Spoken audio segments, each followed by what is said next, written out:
Hello, adventurers and storytellers. Welcome back to my YouTube channel. Today I am starting a new series that I have wanted to do for genuinely over a year now and wasn't finding the time with school. But here we are, my once annual attempt at YouTube. And basically, the series is going to be me doing my best, teaching myself how to build using things that I enjoy, like fandoms, music artists, other Minecraft YouTubers, etc. And yeah, that's basically the idea. So yeah, let's get into it. This is going to be a podcasty type thing. I'll talk about the fandom and build in the back, and hopefully over the course of the series, I get better at Minecraft building. So. Disclaimer: the time-lapse will contain spoilers for Interview with the Vampire 2022 and more. If you want to avoid that, or you just want to see the final product, skip to this timestamp. So today what I'm going to be trying to build is Louis and Lestat's home from Interview with the Vampire. Fun fact, for this first video, for the longest time I had been planning to do Bag End or another just general kind of hobbit hole type thing, and that requires terraforming practice, which I don't have a lot of. So, I was like, okay, I'm going to think of something else. And luckily, I just recently watched, well, first the silly 90s movie, which is kind of iconic. I recommend it. But then the Interview with the Vampire TV show, and got mildly obsessed. With it, the 2022 TV show, like I could literally yap for hours, which is, I guess, what I'm going to do in this video. I kind of knew about it and I hadn't watched it for a long time. Like, part of it was my stupid film kid bias. I was like, that poster looks so, like, marketed towards teens and, oh, cheap or whatever. And it is actually, like, a gorgeous cinematic TV show with, like, award-worthy performances, and, like, the score is crazy. So anyway, there's also a book series, The Vampire Chronicles, which I should read that. Because I don't know, I know it has a lot of spoilers for like future seasons that are gonna get made, and I may as well feed the obsession, right? This is too big. I think this is too big. Let me shrink this. But basically what I'm doing here is I was looking at some floor plans for the set that they built for the TV show, because that's what I'm drawing my inspiration from. Okay, and I found a Tumblr post that I'll put on screen right now, and I'll maybe put a link to it somewhere, that kind of found stuff about the floor plan of the built set, as well as the floor plan of the historical home in New Orleans that the house is based off of, and that's also used for the exterior. So I'm going to use the kind of TV show set to build the inside, but luckily there are plenty of pictures of the outside of the real house. I need to come back to this when I'm not talking so I can actually focus. But yeah, we will be building Louis and Lestat's home today. Okay, Interview with the Vampire. Since discovering the show last May, it's truly become one of my favorites. Like, I didn't think anything could ever usurp, like, Our Flag Means Death and Good Omens, but this show came to be something that I'm, like, truly so in love with and obsessed with. It's just really beautiful, and it's interesting because I think I tend to gravitate a little more towards, like, the comedy and the lighter hearted things, but it's just a show that so clearly has so much care poured into it. Also, before getting into the rest of the build and talking about the show, I just want to point out, if you've noticed the audio difference, it's because I built, recorded, and edited 90% of this video last July over the course of like a couple days to a week, and now we're just days from the new Lestat show coming out. Season 3 is about to come out. It is literally June of 2026. Leave it to me to leave a task till the last second. It's been a year and I'm just recording the voiceover. That's all I had to do. Anyway, Interview with the Vampire. It's so crazy that this show has such a wild history to it, because I kind of hadn't heard of it, and these books have been out for, what, like 50 plus years now. I know my mom had apparently read Lestat in high school, which is crazy because I had never even heard about Anne Rice's books, really. I think they're mentioned in The Good Place at some point, but I ended up just getting into it because I am big into vampires and vampire lore and folklore, and was like, oh, I should probably watch this. I've kind of heard about the movie before, and then ended up getting into the show. And when I tell you it is such a labor of love, like the pilot, everyone is always gushing about the pilot because it really hooks you. It's just mind blowing. This house that I'm building here, as well as all of the events of season one, take place in New Orleans.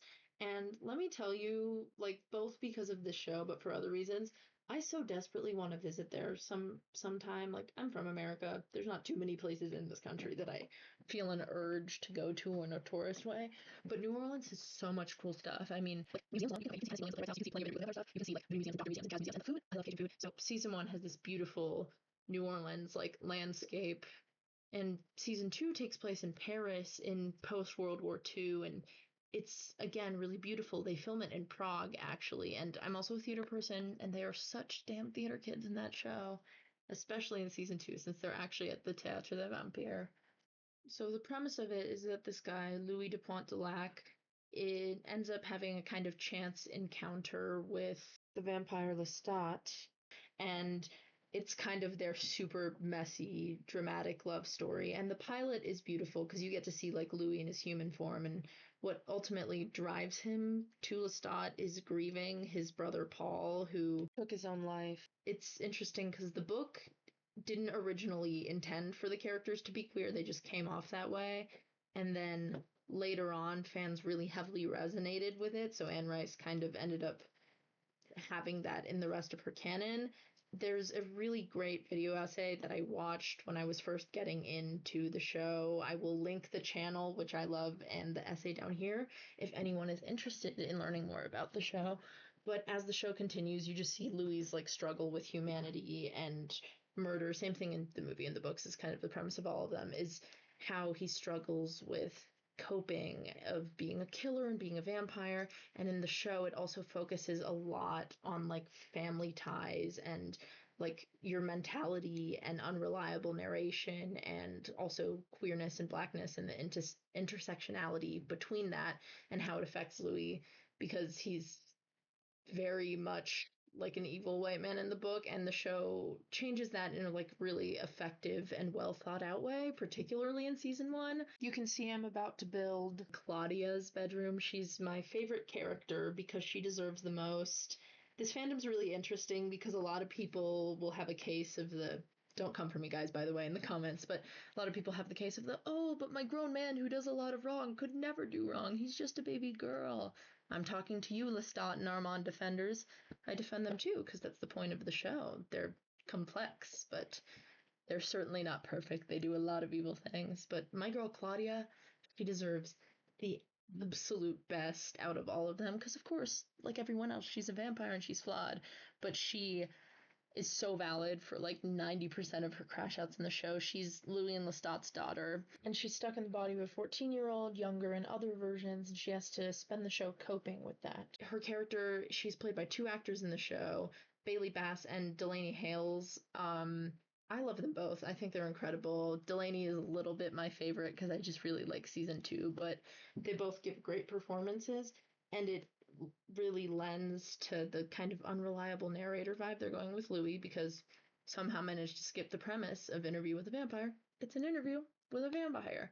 Daniel Malloy is a regular human. He's interviewing Louis about like his experience in his life, and Louis just kind of, you know what, talking smack about his ex-husband. And in the TV show, Daniel's aged up and he has this really great kind of sassiness perspective. I heard that in the books he's a bit of a nothing burger, which I've just started reading the first book. I have the Vampire Lestat book, but I am definitely not going to get to it by the time the show comes out in like T-minus 2 days. Speaking of the Vampire Lestat show, one of my absolute favorite elements of this TV show is the music. I kid you not, I was so confused because when my Wrapped came out this year, my number 5 artist was like some guy, and I was like, who is this man gracing my screen? I've never heard of like, Hosier, Leve, the Crane Wives, and some guy, and I realized it was the composer for the Interview with the Vampire TV show, because the score just scratches the right itch in my brain. I don't know. It gets me hyped the way Lord of the Rings and Pirates of the Caribbean do, and it's so smart. Like I'll be cleaning my room with that score on in the background, and then I'll realize that the light motifs are just doing smart stuff. So, for example, at the end of season 2, Lestat and Louis are having this big reconciliation together, and it's really heartbreaking. And he's talking about, spoilers, guys, how Claudia died, and it's so tragic. And Louis brings up how he didn't think the dark gift, as they call it in the show, was a gift, and now he did. And it plays like the inverse of this tune that's in episode 1 when Louis gets turned into a vampire. There's this big demonic style, if you're familiar with music, theme that plays, and it's so dramatic and deathy. And then we get the same kind of tune with just like some inverse in the melody. It's much gentler, and also that plays a little bit when they temporarily try to kill Lestat in season 1. And it's like, wow, I just love a good little leitmotif, don't you? I wanted to mention, aside from the pilot, which I mentioned everyone, including me, adores, just some of my favorite episodes. Like everyone, I love season 1, episode 4, because it's when we first get Claudia, and for a while, Lestat and Louis kind of put aside their toxicity, and they're just like a happy little trio. She's also much younger at that point in the show. And then, of course, tragedy strikes, which is also fun. Gotta enjoy the angst. One of my other absolute favorites has to be the finale of season 1, because Claudia, she's so smart and she's so done with everything that she's had to go through. So she is planning, kind of with Louis, but she has her own schemes to kill Lestat so they can escape. And it is so beautiful. There's this dance sequence where Louis and Lestat dance in front of the whole room of people in their like masquerade Mardi Gras ball to an instrumental version of the song that Lestat wrote for Louis. And it's so, just like the rest of the show, it's really well shot and really well thought out and really well written. Chills every time. Season 2, episode 5 is crazy. It's in the 70s. We have young Daniel. We have the first interview, which is like the book accurate interview, if you will. And it is so wild. We get this crazy reveal about the way Armand hides the truth, and Daniel and Louis are kind of bonding, and there's like this memory messing around, and it is wild. There is this cat fight of all cat fights that everyone in the fandom likes to quote. My brother, he tossed himself off a roof anyway. Lestat, Lestat, Lestat, Lestat, Lestat. Also, just the last 2 episodes of season 2 are beautiful. The last several episodes, I guess, really the last 2, because the reveal, first of all, the trial is devastating because Claudia, and then the reveal of he didn't witness the play, he directed the play. And then finally getting all around to just Lestat and Louis having that makeup with each other and those devastating lines. Daniel's vampire now, the book's been published. It's just an absolutely wild ride. Haven't even covered Devil's Minion. If you're in the fandom, you know Devil's Minion, and I guess we're going to see some of that in season 3. But yeah, this show. This show, man, it gets in your head. Every single character in the show is so awful and yet so defendable. Like Lestat, on your first watch, especially during season 1, every other episode, your opinion flips. You're like, oh, I kind of have sympathy for me. And then you're like, no, I want him dead. And it's just a wild ride, and all these actors are brilliant, and they're such from different places. Like, I know Jacob Anderson was in Game of Thrones, but Assad Zaman, he works a lot with National Theater. My mom knows Eric Bogosian, who plays Daniel Malloy, because he's a playwright. Super interesting stuff. I mean, like, the one totally irredeemable character is, like, Santiago, and even he has just such a great performance and is always fun to watch on screen.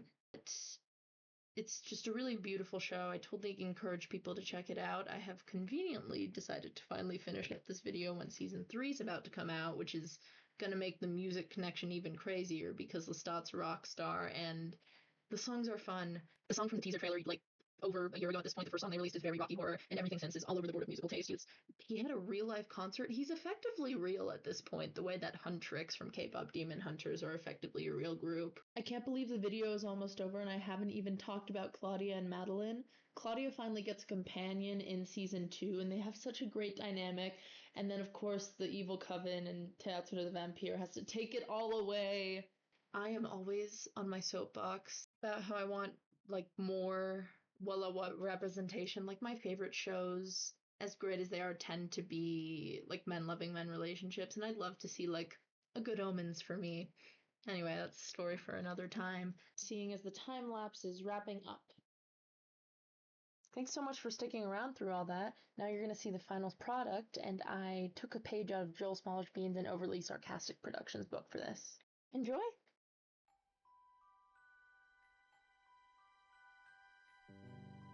Come to me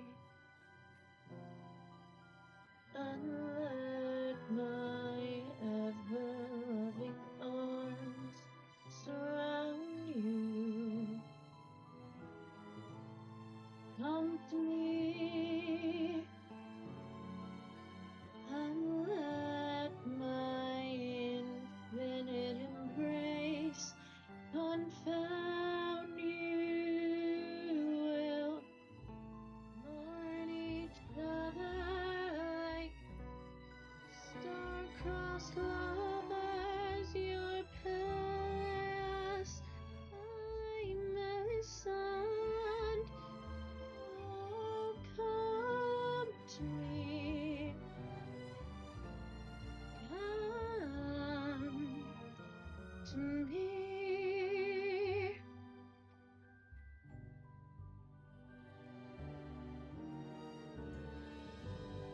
Come to me. I get intoxicated by the very air of you. Come to me. I'm so infatuated with the grand affair of you.